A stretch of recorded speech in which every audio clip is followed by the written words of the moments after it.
Nako, ngayon nga pala ang birthday ni Justin. Ako ay galing sa trabaho. Medyo nakalimutan ko na meron nga palang akong dapat na ihanda. Gusto ko sana magluto ng pansit. Galing ako ng Worldwide House. Duman ako doon. Bumili ako ng lechon manok, ng chok to go. At saka nakita ko, nagulat ako, meron pala ditong purong hipon, balaw-balaw. So bumili ako noon, tapos langgonisa, um, tsaka meron pang iba pa. Pagdating ko ng bahay, naisip ko na iluto ko na yung chok to go. Iinit lang naman siya kasi luto na siya. Kagagaling pa lang niya sa Pilipinas ngayong araw na to. Nagpabili rin ako ng Chinese noodles sa Chapsao Ngao Hot sa baba. Chapsao Ngao Hot. Nagbilin din ako ng cake, daga ng okra at pechay. Green na green pa siya. Alas sabay ko silang niluluto. May burner, merong oven, at ito ginigisa ko na nga yung buro. At inuna ko ang bawang, sibuyas, ginger at ang kamatis. At pinakulo ko sila ng bonggang-bongga hanggang sa maluto siya at lumapot kaunti.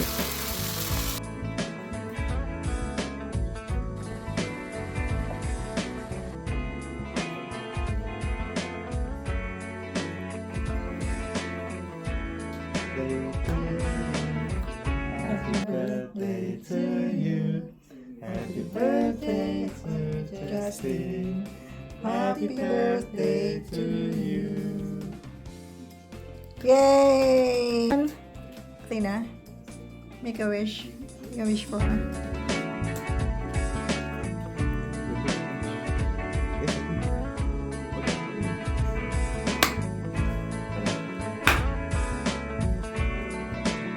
Ang hirap na ikaw na yung director, ikaw pa yung nag-blow ng candle at ikaw pa yung nag-design. Yeah, okay. Okay. Ay, Athena, what are you wearing? Wait, can you put your coat?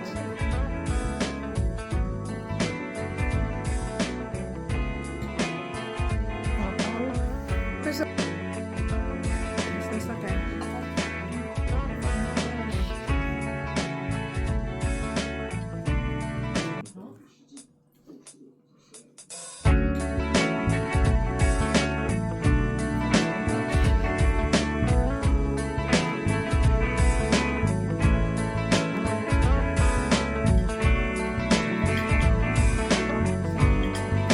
After saying our grace, then kumain na kami ng hapunan. Kami lang tatlo. Nasa kwarto ang si Dian at saka si Sina.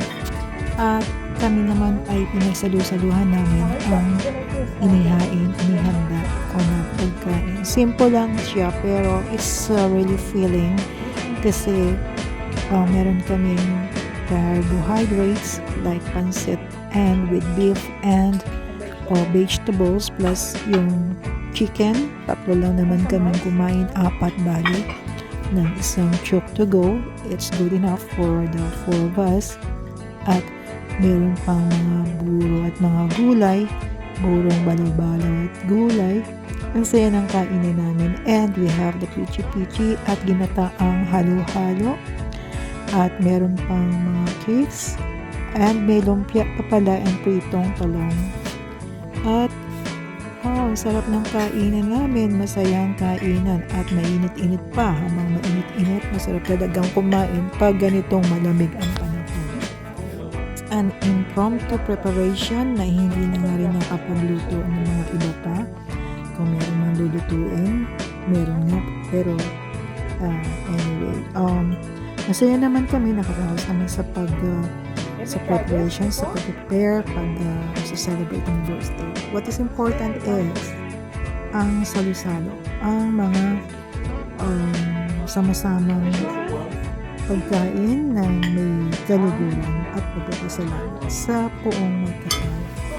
At pagpapasalamat sa mga biyaya na tinatanggap sa araw-araw at para sa susunod na darating ng mga araw.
What's that?